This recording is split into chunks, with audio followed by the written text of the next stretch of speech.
So hello everyone, I welcome you all to Saurabh Pandey UPSC channel के अंदर, YouTube channel के अंदर। तो 2 लेक्चर हो चुके हैं एनवायरनमेंट सीरीज जो मैं आपके लिए रन कर रहा हूँ। This is the third lecture. और इस लेक्चर के अंदर हम लोग फर्दर जो सक्सेशन वाले पॉइंट्स थे जो मैंने ये आपको बता रखे थे, इसको we are going to proceed. अच्छा, आकलन सीरीज़ की स्लाइड बनी हुई है, ये आपका कल या आज या कल में लॉन्च हो जाएगा, जिसमें डेली आंसर चेक होंगे आपके और काफ़ी सारी चीज़ें हैं इसमें। इसका डिटेल मैं यूट्यूब में वीडियो भी बना दूंगा। ये सौरभ पांडे यूपीएससी ऐप में ये कोर्स आएगा, आकलन सीरीज, जिसमें आप अपने आंसर को रिव्यू करा सकते हैं। सो रूटेड सबमर्ज स्टेज की बात करें तो it is the second stage that come after phytoplanktons. तो देखो, अभी हमने क्या किया कि एक पहली स्टेज देखी थी, दैट इज फाइटोप्लैंक्टन्स। और इससे प्रीवियस जो लेक्चर है उस पर वी हैव ऑल्सो डिस्कस्ड, हमने ये भी डिस्कस किया था अबाउट कि सक्सेशन क्या होता है, प्राइमरी सक्सेशन क्या होता है, सेकेंडरी सक्सेशन क्या होता है, ये सब वी हैव डिस्कस। तो ये फाइटोप्लैंक्टन जो छोटे पौधे टाइप होते हैं, बहुत ही छोटे माइन्यूट एल्गी टाइप होता है। उसके बाद रूटेड सबमर्ज स्टेज आती है। तो रूटेड सबमर्ज जो स्टेज आती है, ये सेकेंड स्टेज है, फाइटोप्लैंक्टन्स के बाद की स्टेज है। अब इसमें क्या है कि जैसे मान लो कोई भी ये सरफेस है और इस सरफेस में आपका थोड़ा थोड़ा आपका ऐसे मड सा डेवलप हो जाता है, और ये जो प्लांट्स होते हैं वो धीरे धीरे रूट्स डेवलप करने लग जाता है। तो it's a soft mud develops in bottom of the pond and become suitable for the growth of the submerge plants like hydrilla. कुछ ऐसे प्लांट्स होते हैं जो इसमें ग्रो कर जाते हैं, जैसे मान लो you have an example of hydrilla. Hydrilla जैसे जो प्लांट्स हैं वो धीरे धीरे आपके ग्रो कर जाते हैं and become suitable for the growth of the submerge plants. तो मतलब फाइटोप्लैंक्टन्स के बाद ये प्लांट्स आपके आ जाता है। फिर उसके बाद रूटेड फ्लोटिंग आते हैं। मतलब क्या होता है कि प्लांट है, मान लो पानी है और ये प्लांट है, और उसमें क्या है कि तैरते हुए और उनमें रूट्स भी प्रेजेंट होती है। तो ये रूटेड फ्लोटिंग स्टेज इन्हें हम कहते हैं। अच्छा, आप लोग लेक्चर 1 और लेक्चर 2 जो है पहले उसको सुनना है, उसके बाद ही आप डायरेक्ट थर्ड लेक्चर पे आना है। ऐसा नहीं कि आप डायरेक्ट इस पे आ रहे हो। तो उससे क्या है, कंटिन्यूटी बना आपका जो है वो आपका कंटिन्यूटी बनी रहेगी, वो इम्पॉर्टेंट है आपके लिए। कंटिन्यूटी अगर like if you talk about the continuity, वो बहुत मैटर करती है एग्जाम पॉइंट ऑफ व्यू से अगर देखा जाए, क्योंकि कंटिन्यूटी मतलब अंडरस्टैंडिंग थोड़ा सा स्टैटिक पार्ट में ज़रूरी है कि आपकी प्रॉपर अंडरस्टैंडिंग जो है वो रहे। तो यहाँ पे फिर तीसरा है, प्लेलिस्ट है नीचे, आप देख लेना। तो रूटेड फ्लोटिंग स्टेज हम कहते हैं। तो pond bottom becomes shallow and helps the growth of rooted floating stage. जैसे वॉल्फिया करके ये प्लांट है, ये क्या है, वॉल्फिया शब्द इस्तेमाल होता है। तो इसमें क्या है कि जैसे मान लो पहले फ्लोट में, मतलब जैसे एक पौधा है वो तैर रहा है, एक पौधा क्या है वो तैर रहा है। फिर धीरे धीरे क्या है, like if you talk about ना, एक पौधा तैर रहा है, उसके बाद धीरे धीरे मड उसको मिलती है, तो वो धीरे धीरे उसकी जड़ें मिट्टी में जाती हैं, इस टाइप से। फिर उसके बाद आपका रीड स्वैम्प स्टेज होता है। ये जो स्टेज है, it is also known as amphibians stage. और यहाँ पे क्या है कि rooted but part of the shoot remains expose to air. तो यहाँ पे क्या है कि यहाँ पे देखो, ये एक ऐसी स्टेज आपकी बनती है जिसमें कि जो प्लांट है, जिसे हम रीड स्वैम्प स्टेज भी जिसको हम लोग कह रहे हैं, कि जो प्लांट है वो प्लांट जो है वो रूटेड भी है, एक तरीके से रूटेड भी है, वी कैन से रूटेड भी है, but also part of their shoot remain expose to air. कुछ जो हिस्सा है वो एयर मतलब हवा की तरफ भी एक्सपोज रहता है, मतलब पूरे तरीके से पानी में प्रेजेंट नहीं होता, जिसे रीड स्वैम्प स्टेज बोलता है। ये क्या प्लांट, जैसे जैसे मैंने आपको इससे पहले वाले लेक्चर में एक्सप्लेन किया था कि जो भी प्लांट्स हैं वो प्लांट्स एक तालाब, मतलब एक तालाब कैसे एक जंगल बनता है, उसकी ये स्टेजेस हैं। ये आप ध्यान रखें। फिर आपका एक है सेज मीडो स्टेज है। सेज मीडो की स्टेज की अगर बात करें तो यहाँ पे क्या वाटर लेवल धीरे धीरे आपका रिड्यूस हो जाता है, एंड आप कह सकते हैं कि धीरे धीरे आपका जो वाटर लेवल रिड्यूस होता है, धीरे धीरे वाटर लेवल रिड्यूस होने से फिर प्लांट का एक्सपोजर हवा में और बढ़ता है, और प्लांट्स में छोटे छोटे ऐसे छेद होते हैं, बनते हैं, जिन्हें हम स्टोमेटा कहते हैं। इससे और अधिक पानी निकलता है, जिसे हम कहते हैं ट्रांसपीरेशन का प्रोसेस भी बोलते हैं। ट्रांसपीरेशन, तो ट्रांसपीरेशन जितना अधिक होगा पानी और कम होता चला जाएगा। तो ये जो स्टेज आती थी, हम सेज मीडो स्टेज शब्द इसके लिए इस्तेमाल करते हैं। तो यहाँ पे क्या है कि much rapid rate of water, और फिर आपका लाइक कई सारे न्यूट्रिएंट्स भी मिलने लग जाते हैं प्लांट्स को। Ammonia become oxides to nitrate, मतलब नाइट्रेट्स का इस्तेमाल भी प्लांट्स अपने ग्रोथ के लिए इस्तेमाल भी जो है वो आपका करता है। तो ये थोड़ा से पॉइंट्स आपको ध्यान में रखना है। नेक्स्ट देखते हैं, वो आ जाता है आपका ग्रोथ कर्व्स के बारे में। तो यहाँ पे दो तरीके की होती है, दो तरीके ग्रोथ कर्व। ग्रोथ कर्व का मतलब हो गया, जैसे मान लो कि कोई भी एरिया है, उस एरिया के अंदर जो भी प्लांट्स और ये सब प्रेजेंट है, ये प्लांट्स बेसिकली कैसे ग्रो करते हैं, है ना, ये प्लांट्स ग्रो करते हैं, या कोई भी ऑर्गेनिज्म से उनकी पॉपुलेशन कैसे ग्रो करती है। तो अगर सपोज करो कि रिसोर्सेज बहुत अधिक है, तो रिसोर्सेस अगर बहुत अधिक हैं, तो जब भी आप टाइम के साथ अगर आप देखोगे तो बहुत ही ज़्यादा ग्रोथ होगी, मतलब एक तरीके से एक्सपोनेंशियल ग्रोथ होगी, मतलब एक बार बढ़ी फिर बढ़ती चली जाएगी। क्यों? क्योंकि रिसोर्सेस अनलिमिटेड है। रिसोर्सेस क्या है? रिसोर्सेस बेसिकली अनलिमिटेड हैं। लेकिन जब आप लॉजिस्टिक ग्रोथ्स की बात करते हो, when you talk about the logistic growth, तो लॉजिस्टिक ग्रोथ में क्या होता है कि ये जो कर्व है, जैसे मान लो ये है, वो एक मतलब जैसे ये है, ये लॉजिस्टिक ग्रोथ है। जैसे मान लो ये इस तरीके से गई, फिर धीरे धीरे स्टेशनरी होगी। क्यों? क्योंकि जैसे पहले लैग फेस होगा, फिर एक्सपोनेंशियल स्टेज आएगी, फिर स्टेशनरी स्टेज आएगी। तो एक्सपोनेंशियल स्टेज के बाद स्टेशनरी स्टेज आ जाएगी। क्यों? क्योंकि एक ऐसी स्टेज रीच करेगी जिसमें जो रिसोर्सेस हैं, वो रिसोर्सेस आपके लिमिटेड हैं। रिसोर्सेज जो है, resources are limited, and because the resources are limited, because of it, क्योंकि रिसोर्सेज आपके काफ़ी अधिक लिमिटेड है, इस लिमिटेड रिसोर्सेज की वजह से एक ऐसी आपकी कह सकते हैं स्थिति जो है वो बन जाती है कि फिर पॉपुलेशन एक्सपोनेंशियली ग्रो नहीं करती है। जो पॉपुलेशन है, that population does not grow exponentially, ये आपको ध्यान में रखना है। तो पॉपुलेशन बेसिकली क्या है कि जो भी पॉपुलेशन है वो एक मतलब एक स्टेबिलिटी लेके, और फिर जो है एक कैरिंग कैपेसिटी रीच करने के बाद, मान लो है ना कि जैसे प्रॉपर पूरा जो एक एरिया है, और उस एरिया में जितनी भी कैपेसिटी, रिसोर्स कैपेसिटी है, किससे ज़्यादा क्षमता नहीं है, अगर वो क्षमता रीच कर गई तो फिर पॉपुलेशन उससे ज़्यादा इंक्रीज नहीं होती है, और उसको हम स्टेशनरी स्टेज भी बोलते हैं। तो ये क्या है, लॉजिस्टिक ग्रोथ की बेसिकली तीन मेजर स्टेजेस हैं। एक तो लैग स्टेज है, फिर एक्सपोनेंशियल स्टेज है, और तीसरी जो है वो स्टेशनरी स्टेज है। लैग स्टेज, एक्सपोनेंशियल स्टेज, और फिर तीसरी जो है स्टेशनरी स्टेज है। तो ये ध्यान में आपको रखना है। फिर यहाँ पे एक्सपोनेंशियल स्टेज की जब हम बात करते हैं, when you talk about the exponential stage, तो एक्सपोनेंशियल स्टेज में तो डायरेक्ट इतना तेजी से, क्योंकि रिसोर्सेज बहुत ज़्यादा अनलिमिटेड रिसोर्सेज बन जाते हैं, तो बहुत ज़्यादा रिसोर्सेज की वजह से आपके पास एक्सपोनेंशियल स्टेजेस रहती है। अब देखते हैं नेक्स्ट पार्ट आता है, वो है इंटर स्पेसिफिक इंटरेक्शन। मतलब यहाँ पे क्या है कि ये कई बार प्रश्न आपके लिए बनता भी है कि जो डिफरेंट स्पीसीज हैं, जो स्पीसीज आपकी प्रेजेंट है, वो स्पीसीज का इंटरेक्शन किस तरीके से होता है। डिफरेंट स्पीसीज का जो इंटरेक्शन है, दैट इज इंपॉर्टेंट। तो यहाँ पे इंटरेक्शन बिटवीन टू स्पीसीज, जैसे मान लो एल्गीज और एल्गी और फंजाई की बात करें, तो ये दो स्पीसीज कैसे इंटरेक्ट करती हैं, डिफरेंट उसके तरीके क्या है, तो और किसको फायदा किसको नुकसान, ये कई बार जो ये प्रश्न है वो आपके लिए बनता है। तो इसको थोड़ा सा देखते हैं। तो जब भी स्पीसीज का इंटरेक्शन होगा तो वो कैसे होगा, जैसे मान लो एक तो कोऑपरेटिव इंटरेक्शन होगा, और एक दूसरा जो होगा वो नॉन कोऑपरेटिव इंटरेक्शन होगा। मतलब एक तरीके दोनों एक दूसरे को सपोर्ट करेंगे, जैसे आपका म्यूचुअलिज्म होता है, जिसमें लाइकेन में, जैसे लाइकेन इज ऑल्सो दो स्पीसीज का इंटरेक्शन है, जैसे फंजाई और एल्गी इंटरेक्ट करते हैं और दोनों एक दूसरे को सपोर्ट करते हैं, लाइकेन की बात करें। नॉन कोऑपरेटिव में क्या है, जैसे एक दूसरे का नुकसान हो, जैसे कॉम्पोट, या अलग अलग आगे हम डिस्कस करेंगे, एंटीबायोसिस, कमेंशियलिज्म, अमेंशियलिज्म, कॉम्पिटिशन, एपिजॉइड्स, पैरासिटिज्म, ये सब क्या है, दीज आर नॉन कोऑपरेटिव्स। तो एक तरफ आपका कोऑपरेटिव्स है, दूसरी तरफ आपका नॉन कोऑपरेटिव्स है।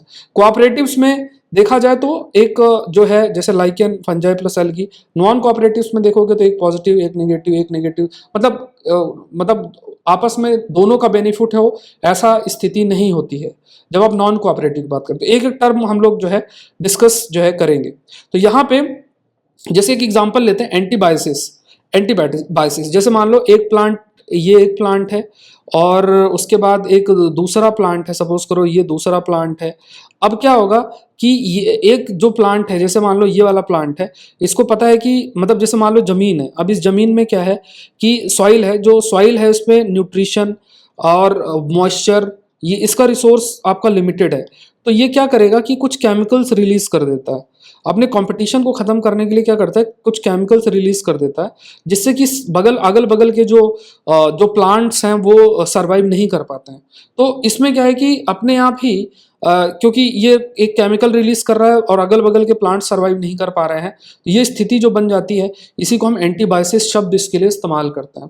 तो ये नॉन कोऑपरेटिव इंटरस्पेसिफिक आपका इंटरेक्शन है, मतलब जो प्लांट्स के बीच का इंटरेक्शन अगर आप देखोगे, या जो स्पीसीज के बीच का इंटरेक्शन भी अगर आप देखोगे, दो स्पीसीज के बीच में, वो पॉजिटिव नहीं है, ये खास तौर से नेगेटिव इंटरेक्शन है, और इसको हम एंटीबायोसिस बोलते हैं। ये टर्म आपको जो है ध्यान में जो है रखना है। तो खास तौर से जैसे है ना, तो कई प्लांट्स में भी देखने को मिलता है, कई जो एंटीबायोटिक जो production is very common among soil, मतलब जैसे एंटीबायोटिक जैसी चीज़ें आपकी डेवलप होती हैं, बैक्टीरिया, फंजाई, और है ना मेडिकली एंटीबायोटिक्स, है ना। तो ऐसे बहुत सारे आप कह सकते हैं माइक्रो ऑर्गेनिजम्स हैं, आप कह सकते हैं कि ऐसे बहुत सारे जो माइक्रो ऑर्गेनिजम्स हैं, खास तौर से अगर आप देखा जाए। अच्छा, एक चीज़ थोड़ा सा आप क्लैरिटी रख लेना इसमें, कि जैसे खास तौर से एक शब्द जो अफेक्ट होता है, इसे हम एक प्लांट के कंटेक्स्ट में स्पेसिफिकली अफेक्ट बोलते हैं, allelopathy.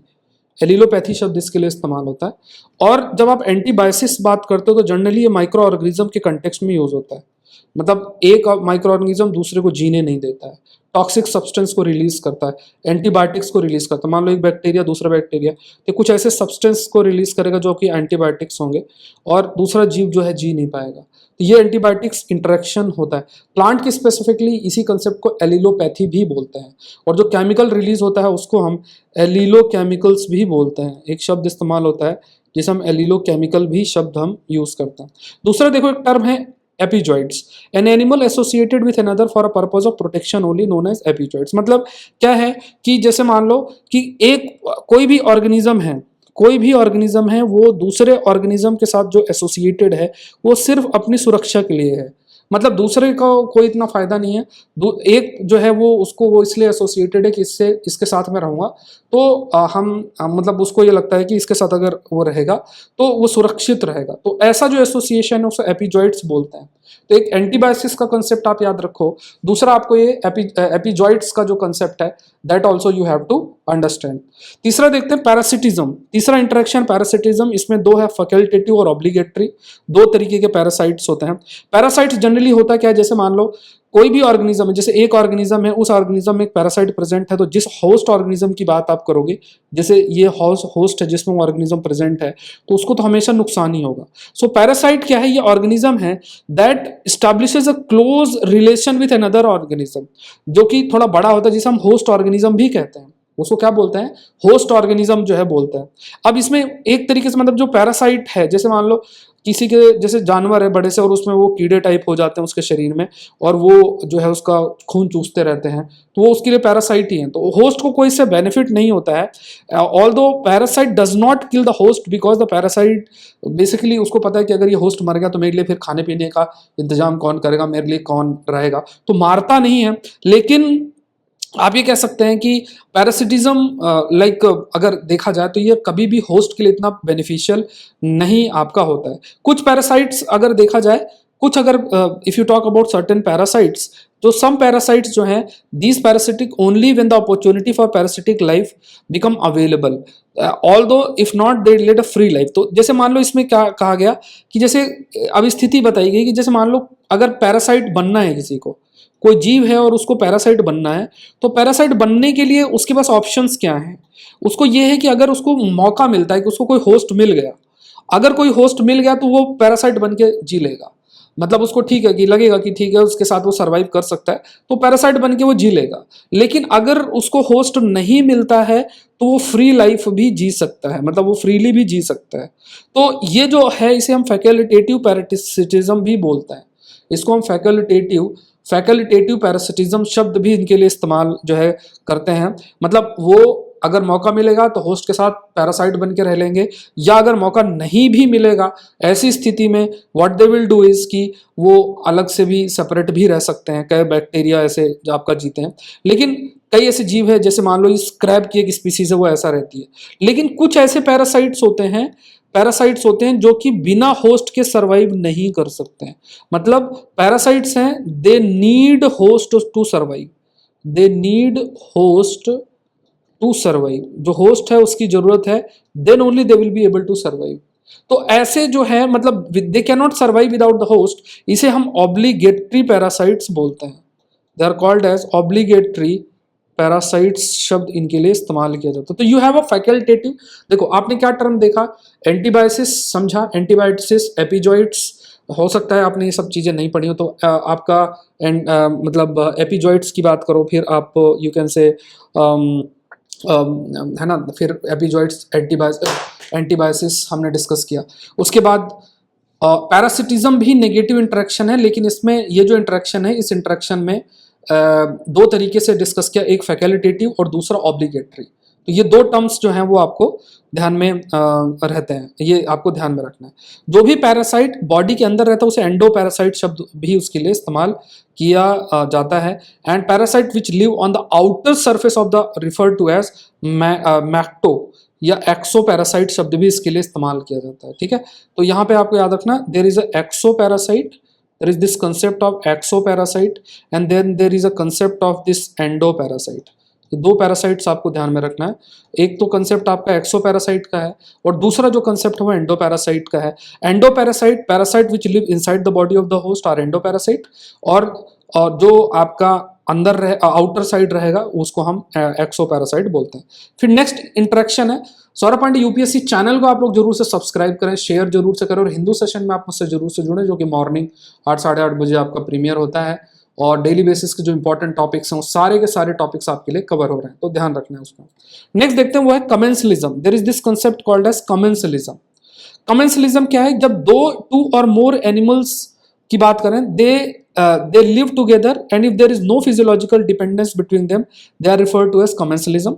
In commensalism one animal might benefit from the association while the other is neither benefit not injured। जैसे मतलब ये है कि जैसे मान लो एक शार्क है और सकर फिश है, अब शार्क है और सकर फिश है, तो शार्क को सकर फिश से कोई मतलब फायदा इतना नहीं है, लेकिन सकर फिश को शार्क से फायदा है, वो उसके साथ रहती है चिपक के, तो इससे क्या है दूसरों से बच जाती है। तो ये जो अरेंजमेंट इसे हम कमेंसलिज्म बोलते हैं, मतलब दूसरे को कोई बेनिफिट नहीं है। मान लो शार्क को कोई बेनिफिट नहीं है लेकिन सकर फिश को बेनिफिट है, उसको बड़ा बेनिफिट हो गया क्योंकि उसको मौका मिल गया कि वो बड़ी फिश के साथ रह के अपना जीवन यापन कर रहा है, उसे कोई परेशान नहीं करेगा। इसी तरीके से एक इंटरेक्शन होता है, उसे बोलते हैं अमेंसलिज्म। ये शब्द याद रखना, अमेंसलिज्म।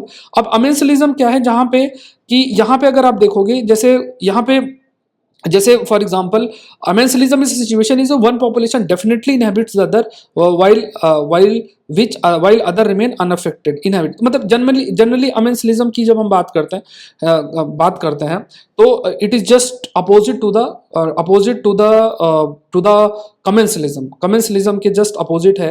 एंड लाइक जैसे फॉर एग्जांपल एक को तो इसमें एक को नुकसान भी हो सकता है, एक को नुकसान है दूसरे को कोई इफेक्ट नहीं पड़ेगा। जैसे कमेंसलिज्म में एक को फायदा है, दूसरे को कोई उसको फायदा नुकसान नहीं है। यहाँ पे क्या है, एक को नुकसान है और दूसरे का कोई फायदा नुकसान नहीं है। तो ये ऐसे कई एल्गीज हैं वो ऐसा इनहिबिट करती हैं, ठीक है, ऐसा जो है करती है। फिर कंपटीशन की बात करें तो दोनों का ही नुकसान होता है, ठीक है, ये आप याद रखना। There is this concept called as competition.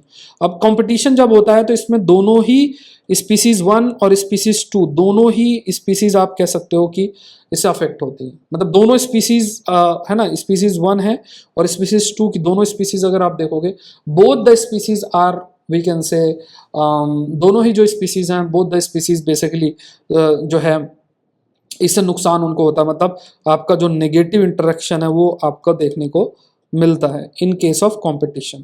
अब देखते हैं next, that is Gause principle. Gause principle की अगर हम बात करें, गॉस प्रिंसिपल जो है, अब गॉस प्रिंसिपल क्या है, when you talk about the Gause principle that only one species occupies given niche. अब देखो ये थोड़ा सा आप याद रखना, जैसे मान लो ये एक अलग तरीके से कंसेप्ट है, इसको हम इसके लिए इस्तेमाल करते हैं, दैट इज गॉस प्रिंसिपल। थोड़ा सा ध्यान रखना, बहुत इंपॉर्टेंट है। जैसे मान लो कि ये क्या है, कोई एक जंगल है, इस जंगल में बहुत सारे पौधे हैं, बहुत सारे जीव हैं। अब उस जीवों का अपना एक फंक्शनल एरिया है, ठीक है, भले वो फिजिकल स्पेस सेम है, जैसे वहीं पे लिपर्ड भी है, वहीं पे टाइगर भी है, वहीं पे स्नेक भी है, वहीं पे ईगल भी है, वहां पे डियर भी है, हर जीव अलग अलग प्रेजेंट है वहां पे। हर एक जीव का अपना एक फिजिकल स्पेस है, लेकिन जब उसके फंक्शनल स्पेस आप देखोगे तो वेरी करेगा। तो इकोलॉजिकल नीश या निके जो आप शब्द इस्तेमाल करते हो, ये कहा जाता है कि हर एक स्पीसीज का अपना एक इकोलॉजिकल निके होता है।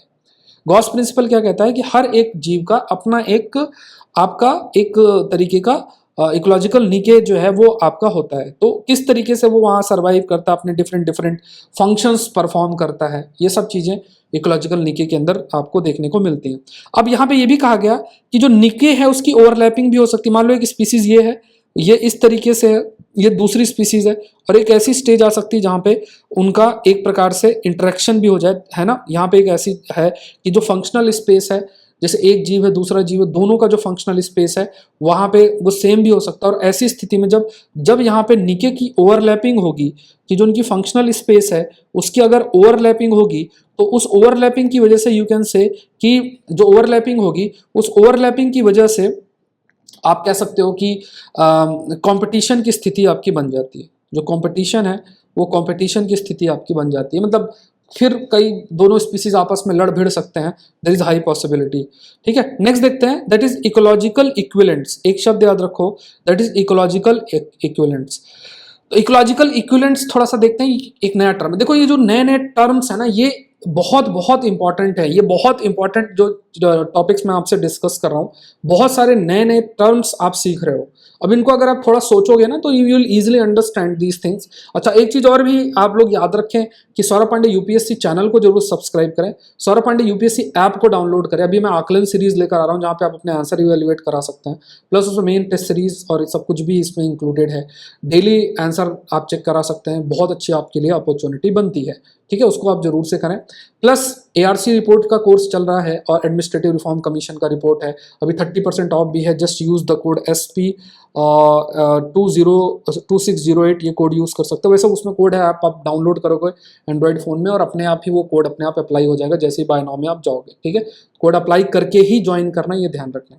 चलो अब देखते हैं इकोलॉजिकल इक्विवेलेंट्स की बात करें तो animals that occupy similar ecological निके है ना। तो यहाँ पे ऑल दो ज्योग्राफिकल सेपरेशन उन पे होता है। जैसे मान लो, तो यहाँ पे कहा गया, जैसे मान लो जो फंक्शनल स्पेस है ना, like different species with similar habitat are living in different places. मान लो एक जगह ये है, एक जगह ये है, यहाँ पे जैसे एक जगह ये है, एक जगह मान लो ऑस्ट्रेलिया है, दूसरी जगह नॉर्थ अमेरिका है। अब ऑस्ट्रेलिया में कंगारू सेम हैबिटेट में रह रहा है, सेम हैबिटेट में आपका कंगारू रह रहा है, और सेम हैबिटेट में आपका नॉर्थ अमेरिका में बाइसन रह रहा है। तो अब देखो, ज्योग्राफिकली एक ऑस्ट्रेलिया और एक नॉर्थ अमेरिका है, दोनों अलग अलग हैं। मतलब एक ऑस्ट्रेलिया और एक नॉर्थ अमेरिका दोनों अलग अलग हो गए। इसके बावजूद भी मतलब हम ये कह सकते हैं, टर्म यूज कर सकते हैं, that we call it as they are ecological equivalents. क्या कहेंगे? We will call that they are ecological equivalents. एक प्रकार से क्या है, दे आर इकोलॉजिकली इक्विवेलेंट्स है।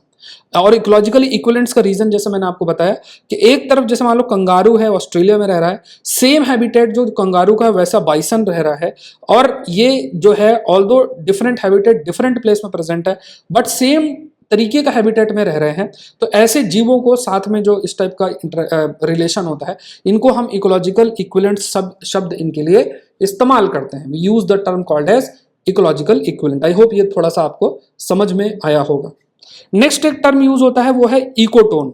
अब जहां पे क्या है कि जैसे मान लो एक कम्युनिटी रह रही है, दूसरी कम्युनिटी है, और जब जहां पे दोनों जो कम्युनिटी है मीट कर रही हैं, है ना। तो मान लो एक कम्युनिटी ये है, दूसरी कम्युनिटी ये है, ये एक जंगल है, ये दूसरा जंगल है, दोनों जंगल का ट्रांजिशन एरिया है। तो कम्युनिटी में खासतौर से आप समझो, जैसे स्टार्टिंग में मैंने बताया कि डिफरेंट पॉपुलेशंस प्रेजेंट होती हैं।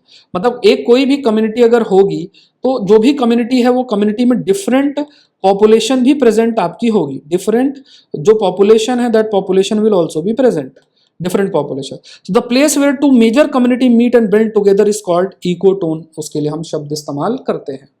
ठीक है, तो ये जो है इसको हम इकोटोन जो है बोलेंगे। तो इकोटोन बेसिकली दो मेजर डाइवर्स कम्युनिटी के बीच का क्या है, इट्स अ ट्रांजिशन जोन। क्या है? It's a transition zone.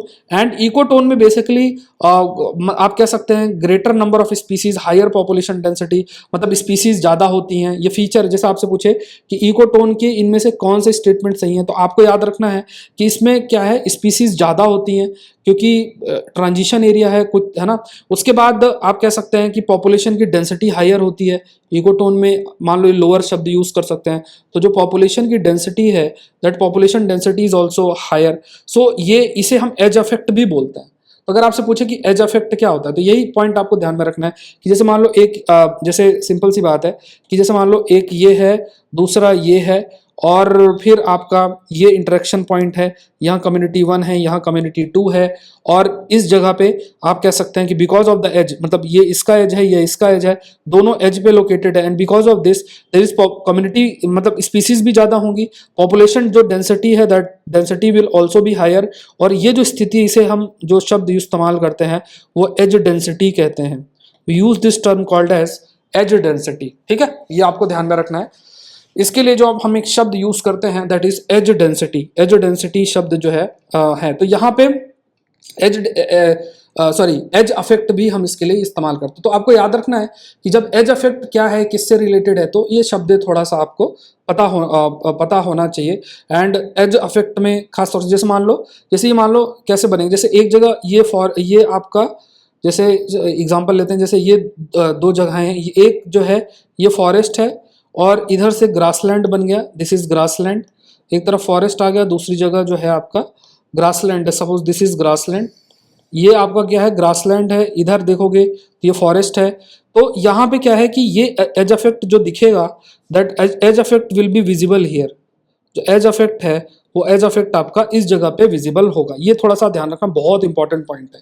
ठीक है, तो ये आपका थर्ड लेक्चर है। आज के लिए इतना ही डिस्कस करते हैं। सौरभ पांडे यूपीएससी ऐप को आप डाउनलोड करें, सौरभ पांडे यूपीएससी चैनल को जरूर से सब्सक्राइब करें, और इन लेक्चर्स को आप लगातार फॉलो करते रहें। और फोर्थ लेक्चर आपका कल अपलोड हो जाएगा, क्योंकि नए नए कंसेप्ट है, तो मैं चाह रहा हूँ छोटे लेक्चर्स में कंटेंट काफ़ी अधिक कवर होता है, तो आप इनको समझते रहें। और अपना पूरा का पूरा मैं एनवायरनमेंट का जो बेसिक पार्ट है वो कवर करा दूंगा। इस चैनल में हर चीज़ आई विल कवर, है ना। और जहाँ जरूरत होगी थोड़ा और मेहनत की, तो वो मैं आपके माध्यम से करूँगा।